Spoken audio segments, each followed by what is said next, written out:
have very few memories of my life before we were taken away from mom and dad. I do remember where we lived when I was born. I remember I was years and years and years later, I was telling my sister, I remember laying on a couch and I could tell her where the tables and the lamps and everything was, and that the door was open and there was a hill beside the door.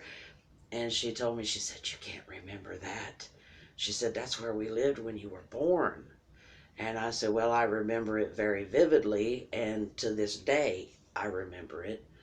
Um, After that, the next thing I remember is laying in my crib and my mother smothering me. Um, I don't know what stopped her, but she held the pillow over my face for a while and then finally took it off. I don't know if she was trying to stop me from crying. I don't know. I just remember her trying to smother me.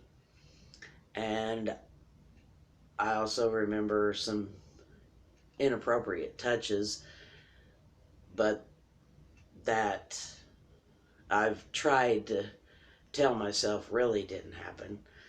After that, I remember uh, me and my brothers and my sister getting up in the middle of the night and searching for food quietly, very quietly, because we didn't want to wake up mom.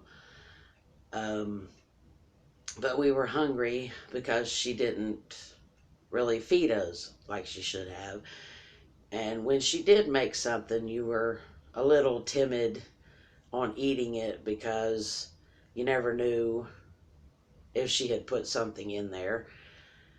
Because I remember one time she made my dad spaghetti and she mixed it with glass, trying to kill him, I guess.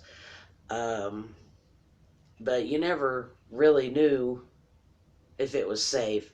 So I remember in the middle of the night we would sneak down, and one of our favorite things was taking peanut butter and syrup, not pancake syrup, but we would mix together and we would hide under a blanket and we would eat it. And I remember we lived next to this lady, this old lady, that would hang her quilts. She would wash her quilts and hang them on the porch to dry. And I remember me and my sister stole one of those quilts one time and we held on to it for a couple days. And being children, we didn't know. We went and knocked on her door a few days later and we asked her, we told her, we said, we have this quilt that we want to know if you want to buy. And bless her heart, I'm sure she knew what was happening. She lived right next door. And she gave us money for that quilt. And we walked down the street to the store and we bought food for us and our brothers. And we had a good feast that day. Um, I remember the police coming and looking for my dad and him hiding from them. And they finally found him and dragged him off. I remember running from mom because if she was angry, you did not want her to get your hands on you. And one of the last memories I have when we were in a house, because before we were taken, when we were taken, we lived in a car, but when we were still in a house, I remember we were sitting at the top of the stairs and mom had my baby brother in her hands and she had a whiskey bottle. Well, she was left-handed. She had a whiskey bottle and she was going to kill him. And my father was standing across the room and he threw something at her and hit her in the head, and she let go of the bottle and he raced over and grabbed my brother out of her hands, but he stopped her from killing him that day. There were many days that she tried to kill us. And that's the main reason that we're taken away, because, Mom was trying to kill us, and Dad, he was in his own little world. I mean, he was young. You would have to ask him what was going on, in his mind. He had a mentally disturbed wife and 5 children, and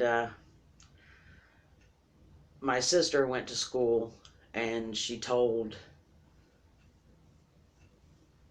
someone that we were living in a car, and Mom was threatening to jack up that car and put one of us underneath it and drop it. And the police and social workers and all that said, no, we can't let that happen. So they came in and they took us. And they separated us, which was the worst thing they could have done. They sent my sister and my youngest brother to one aunt. They sent my 2 older brothers to another aunt, and they sent me to another aunt. And after that, she had children of her own, and she kept me as long as she could, and she thought she was sending me to a good home when she suggested my foster family. She had no idea what they were, how they were. She didn't know what they were going to put me through.